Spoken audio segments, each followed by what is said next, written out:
continuation to our previous video, in this video let us discuss about the variation of atomic radius in the neutral, cationic and anionic species.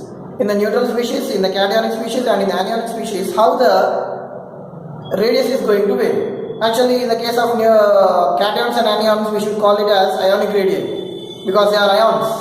But here we are comparing the radius of a neutral atom with that of the cation and anion. How it is going to vary?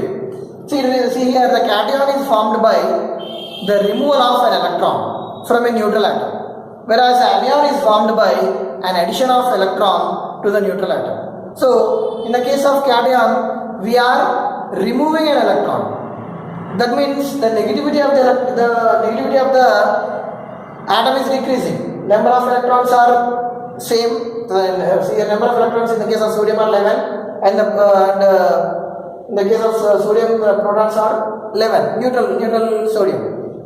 When we come to cation, see here the number of protons are 11, whereas the number of electrons are only 10. We have removed one electron. So what happens?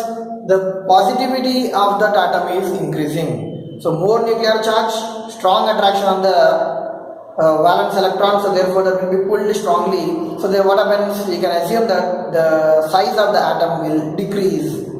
You can simply compare their atomic radius. 157 and here it is 98. So this is Na plus. We can write it as Na plus and that as Na, simple neutral atom. Here it is positively charged Na plus. So one electron is removed, so therefore due to the increase in nuclear charge, the atomic radius, that means the size of that particular species will be declining. Next, coming to anions.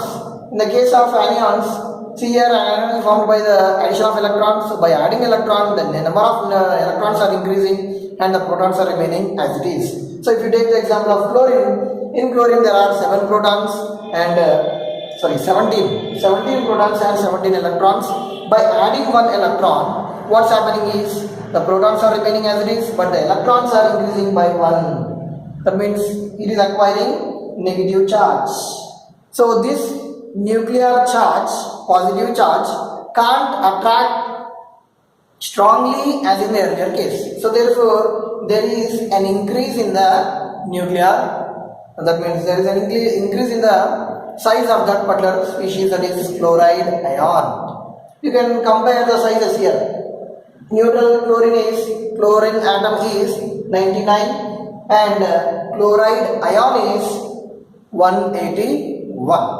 Okay, there is a drastic increase in the size. So here we can compare. For the neutral atom, when we compare it with the cation, neutral atom has more size and neutral atom has less size when compared to anion. So this is the comparison. Anions have greater size than the neutral species and neutral species have greater size than the cations. Okay, this is a variation in the radius in case of neutral, cationic and anionic species of an element. Now, let us discuss about the second property which we have to be discussed, that is valence, or is also known as valency. Valence can be defined as the combining power of an element with respect to hydrogen or oxygen. How many number of bonds it can form with hydrogen? With how many number of bonds it can form with oxygen? That means not the number of bonds.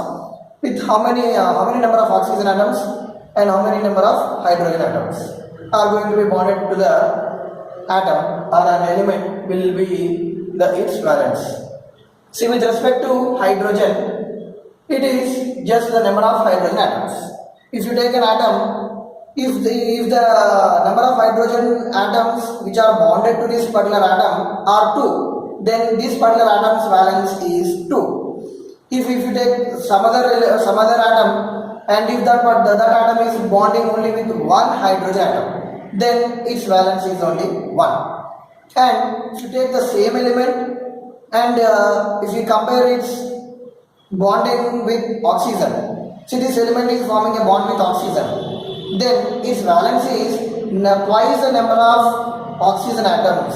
See here, if only one oxygen is bonding with this particular atom, then its valence is 2. Because what we are defining with respect to oxygen, it is twice. Valence is twice the number of oxygen atoms which are bonded to a particular element. To a particular element here, if one oxygen atom is bonded, then this particular element's valence is 2. If 2 oxygen atoms are bonded to this element, then the valence will be 4. Is it clear? Right? Twice the number of oxygen atoms. So for this we have took a very small example of sodium forming bond with hydrogen and forming bond with oxygen. Sodium bonding with hydrogen, it forms sodium hydride NaH. So here only one hydrogen atom is bonded to sodium Na. So therefore the valence of sodium is only 1 with respect to hydrogen. Now coming to sodium oxide Na2O. Okay, Na2O. 2 sodium atoms are going to react with one oxygen atom and they are going to form Na2O. Here, how many oxygen atoms are there? 1. Twice the number of oxygen atoms means 2. But here there are 2 sodium atoms. Here 2 sodium atoms. It is 2 with respect to oxygen, and with respect to 1 sodium atom, it is 2 by 2. Therefore, it is 1. Because actually we need the valence of one element, right? That is 1 sodium. So, but here in the case of oxide, 2 sodiums are bonded. So therefore, we are dividing it by 2. For oxygen, it is twice number. So 1 oxygen is there, twice means 2. Okay. For 1 element, 1 sodium element, you should divide it by 2 because there are 2 here. So therefore, it is equal to 1. If you take magnesium, it is very easy. Magnesium oxide. Magnesium oxide. MgO.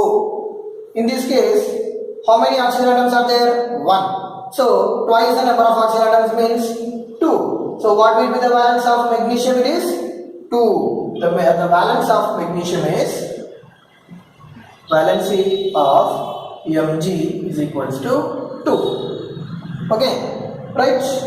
Now, let us see the variation in this valence in case of groups and in the case of periods. How it is going to vary? See, in the groups, see, if you take a group, that means the electrons will be added into the valence shell of the next shell, but the same number of electrons will be there. If you look at the first group elements, lithium, sodium, potassium, rubidium, it is lithium 2s1, sodium 3s1, 4s1, next to potassium is 4s1, rubidium is 5s1. So only one electron is added to the next shell as we move from top to the bottom in a group.